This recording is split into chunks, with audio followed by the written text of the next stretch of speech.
we had some questions asked about some of the forges, or the forges, the coal one and the gas one. So this forge was made in 1997 at Laurel Machine and Foundry by Ray Robinson. And he was one of the first people I actually met in the blacksmithing world back when I got started doing this. I had found the anvil, I think it was the California Blacksmith Association magazine. And you can see the Laurel Machine and Foundry. Well, it's hard to see, but it's a cast anvil. I think it's 4340, 175 pounds, 1-inch hardy hole, 5/8 Pritchell. I just have always had it mounted on this wood block because I wanted to be able to move it around. There's probably no doubt that when you sink a timber into the ground, whether you you bury it in or cement it in, it definitely helps the anvil create a little bit more rebound. It just seems more solid. There's no doubt about that. Probably the best stand that I have ever worked on was down in New Mexico, and it was one, I think it was a Von Brooks anvil. It was about 100 pounds, and Pep Gomez made the stand for it, and he's a professional welder, and he teaches at a community college down there. And the metal stand that he made for that anvil was incredible. It was just amazing. But anyway, this is just, I believe these are 6x10s. I cut up, bolted through both directions. The base is about 22 years old, and you can see it's held up. And if I want, I can move the anvil around pretty easily. So if I wanted it closer to the forge, whatever process I might need that I would want it a little bit closer, or if I want to take it somewhere, or just change directions or move it closer to the power hammer, I can. So for that reason, I built it the way that I did, and it's lasted a long time, and it's been fine. I really haven't needed to change it at all. And I just put these little clips basically with lag screws, and the lag screws have come loose a few times and stripped themselves out. I think I started with 1/4-inch lags, and on some of these I'm up to 1/2 inch now, and I've went deeper and bigger diameter on them. But you know, that's every year and a half I might have to tighten these down or do something different. Anyway, we'll get back to the forge. So Laurel Machine and Foundry on the anvil. After I bought that, I flew out to Mississippi to spend a week with Ray Robinson, and he showed me around the foundry, and I spent a week at his house. This is when I first started. I want to say it was 1997, maybe 1998, somewhere around there.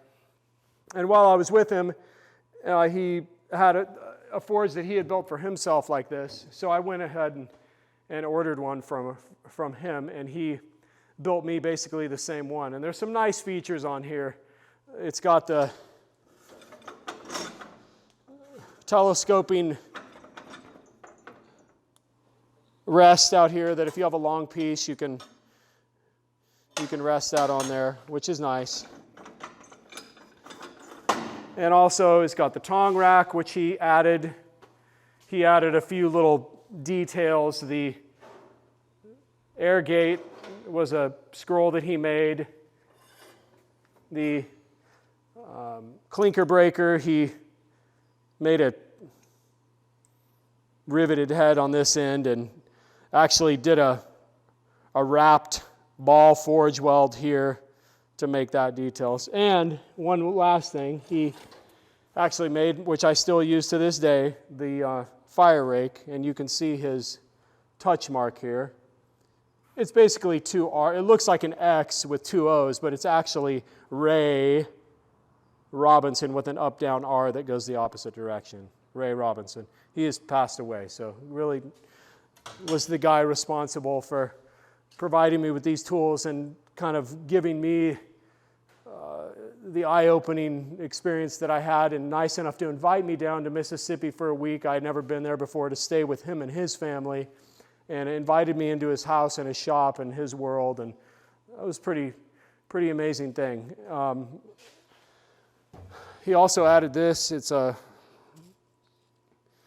coal container, or I don't know what you'd call that, but anyway, hopper, coal hopper. You can dump about 100 pounds of coal in there and just shovel it in around your fire as you need it. The fire pot's from Laurel Machine and Foundry as well. And then if you want to come around to the back side, you can kind of see the way it was built. It has to have that angle there on that back wall to make it draw properly. I didn't think of all that. That was him and his guys or whoever made it. So I'll go ahead and light a quick fire just because. I know I've done a video before on making a fire, but since we're talking about it, I'll go ahead and make another one. I usually just take a small wad of paper, let it burn for a second so you know it's going to be enough fire to pile some coal on top of, and it won't extinguish it. And then slowly start adding just a tiny bit of coal on top, but the most important part is to kind of put it on the perimeter. And then if you have some coke that you've built up, you can kind of put that on the top, but don't smother it, don't put too much on.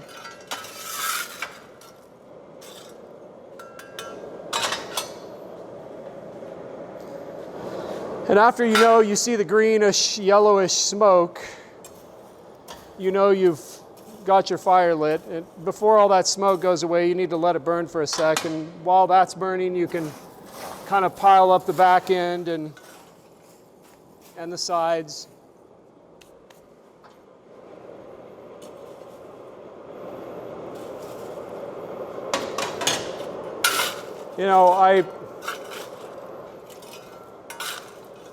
When I first got this forge, and well, not this forge, I had another one before this. I think it was just an old hand crank forge, but I had bought some coal and really had never lit a fire before, and probably did it the same way everyone else does. I couldn't do it and didn't really have an idea of what I was up to, so you end up using a torch to kind of help things along, but hopefully this will get you going in the right direction. And you can see is just a few important things. The one being, don't pile too much on top of it in the beginning, and if you have some coke that you've already got going, you can put that on top. So that fire is ready to go, but I wouldn't start using it yet. I would let it burn for about 5 or 10 minutes to make sure that it's burned throughout before I put some metal in. And as far as watering goes, I've never been one to use a watering can. I'm not saying that you shouldn't. I personally don't. I just build my fire proportional to the piece of metal that I'm going to put in there. Usually it's a hammer blank, so I'm using a little bit bigger fire. But if I were going to be forging, 3/8 square like this, this would be, the fire wouldn't even need to be this big. This would be max. But once the coal is burning, you have once the coal starts to really be burnt and is what do I want to say, lit or whatever, then you can put your steel in here. Let me grab a piece. This is 3/8 round, 5/16 round. Just put it in straight. You don't want to put it in. I see a lot of people who go like this and put it in there like that. I mean, that's common. Believe it or not, people do that. And you don't want to just lay it out there or put it up on the top. And do it somewhat carefully, especially if you're going to be putting a point on the end of a bar. So you just put it straight in and try not to disturb and destroy the little cave that you've built. That way when you pull it out and you take it in, you've got a nice little like igloo built in there, or cave for that bar to slip into every time. And it really helps for that piece not to scale a lot, first of all, because it won't oxidize so much. So, and you can already see it's pretty hot. Anyway, this is the air gate. I always just pull it about, that's closed. This is 100%. And this is about where I usually put it, probably about the halfway point.